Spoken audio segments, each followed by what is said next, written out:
Victor, how are you? It's so great to have you here on the program again. What's going on, Jim? Thanks for having me on. Yep. Hey, thanks so much for bringing me into the fold with what you do in HVAC. I appreciate it. It's been a few months now that we've been working together on radio. What kind of feedback do you have?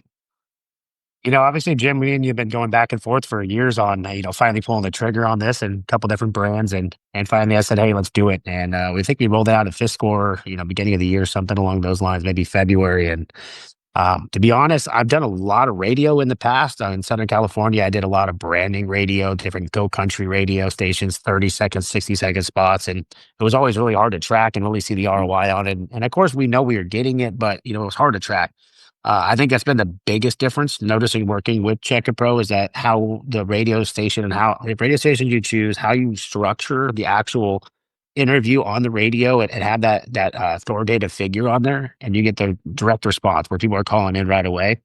It's been a breath of fresh air. So I mean, it's been awesome. We've generated, I don't know, hundreds of leads at this point, I believe, and hundreds of thousands of dollars in revenue, and it's been one of our more successful things. And we don't do much. I think we kind of lead on the side of like more old school marketing. We're doing radio, we're doing mail, and we're doing things where people are kind of neglecting and putting off. And we're trying to go where people aren't, right? And I think that's what radio's allowed us to do is that a lot of people have pulled out of radio or aren't doing it the right way. And you've allowed us to do it the right way. And it's been very successful. And we're getting ready to open up more markets. So I know we're at Caswell. We're looking at Colorado. We're looking at other brands that we're looking to put this in. So I think it's going to be huge. But yeah, man, thanks for obviously introducing me to this and obviously giving us an opportunity to work with you. Thank you, Victor. You know what is old is new. So many people have been rushing into digital saturated. It's important. You've got to be there. But a lot of home service companies have forgotten, or if they're relatively new to the space, they never did radio, TV, direct mail. And that is not dead yet. And you know this, all of the largest home service companies in any market, the biggest ones, are on TV, they're on radio, they're doing direct mail, they're doing print. Yeah, and I think, a lot of guys, they just depend so much on digital and digital so much. There's so many people out there on digital. There's so much, clutter and don't know who to trust or all these things. And reviews don't really matter that much because everybody's got 5-star reviews. So you got to find a way to kind of stand out and also put people on the market that were not on the market, right? How do I get them that or, maybe they thought about, the new system, but they haven't really thought about it. Now we're getting in front of them before our competitors ever get a chance to. We're able to put them on the market and take them off the market well, our competitors are sitting at home hoping for a Google lead to come in, hoping for a unit to break. I mean, we were running leads with you during the springtime when there was no weather, and we were crushing it on those leads. And now those people are never even going to see the other companies that could have came out there and won those bids. Well, it's a very proactive way. People are driving around in their trucks, in their cars. Maybe they're doing some work in their garage, 50-plus-year-old people, and they are not in the market at that point. They don't have a problem. So when there's a problem, the HVAC companies all get a call. 4 or 5 companies, "Come out, I have a problem."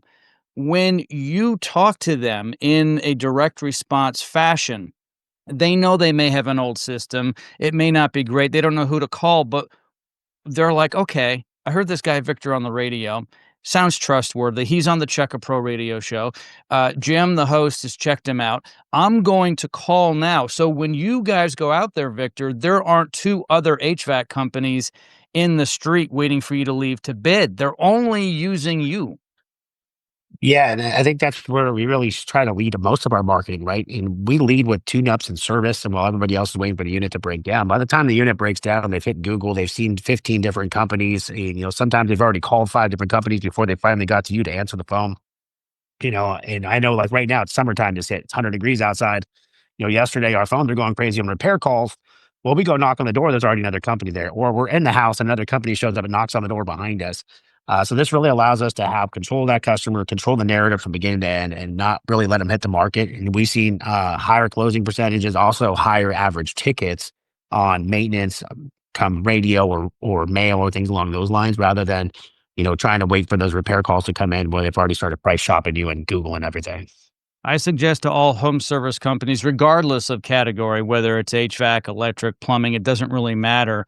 If you can afford to get into the traditional mass media, radio and television, dip your toe in. Radio is the least expensive. But if you want to be a big guy, and we hear about this all the time at conferences, if you want to be a 20, $50 million company, you will eventually be in radio and television. Oh, 100%. It's just a natural progression. It's like one of those things is, some of you guys might not be big enough, but at the end of the day, we started, Fist when I partnered with, they weren't big enough. They were a $2 million business this time last year, right? A $2.5 million business. And now we're going to be at $18 million business this year. But we also started investing in things that are going to grow our business, direct response radio, obviously direct mail, everything along those lines. Yeah, I got a text from you last night, as a matter of fact, and you said you got like a $30,000 radio lead. What's that all about? Yeah, I think we had one. I think we went to the house. They had two systems, and my guy ended up going in there on a maintenance call. Come in for, I think we ran like a $19 tune-up special, right? Get us in the door. Got the guy in the doors. He spent some time. Obviously, you got to have a dialed-in process. One thing, the difference between a successful company and unsuccessful company is what you do in the house, right? I don't care how many leads or what kind of leads you get. If you're not properly trained to convert them, like my guys are, but yeah, my guys are properly trained. They run a proper tune-up process. They educate the customers. They ask, they go through a presentation. They ask for the sale. And my guy last night walked away with a $30,000 deal on a maintenance call. Yeah. Victor, when it comes to spending money on radio, direct response radio, you have to answer your phone. And that sounds silly, but some companies don't. And you have to have trained technicians to close the deal.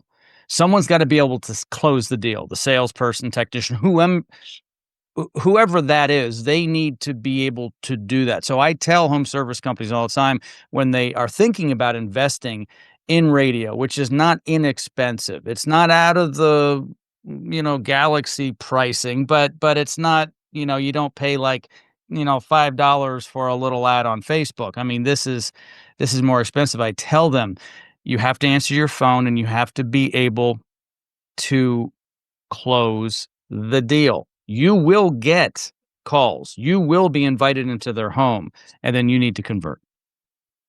Yeah, it's like anything else, though. I mean, if you invest in the training with your guys, you invest in the radio. Over time, it's just going to continue to grow and scale. And I'm already looking, I'm talking to Jim, looking at possibly adding more radio stations and more growth, especially with Fiscore and Caswell and things along those lines. So, yeah, I think if you're not investing in it, you should be. And if you aren't investing in it, I would take that radio spot before your competitors stand in your market, right? Close out the market, get rid of those guys, and I know Jim's gonna obviously try to make it to where you can work with those companies in that market. You take it over, and I would get on it before someone else takes it from you. Yeah, that's some good advice. Victor, thank you for joining me today. Really appreciate it, my friend. No problem, brother. Thanks again.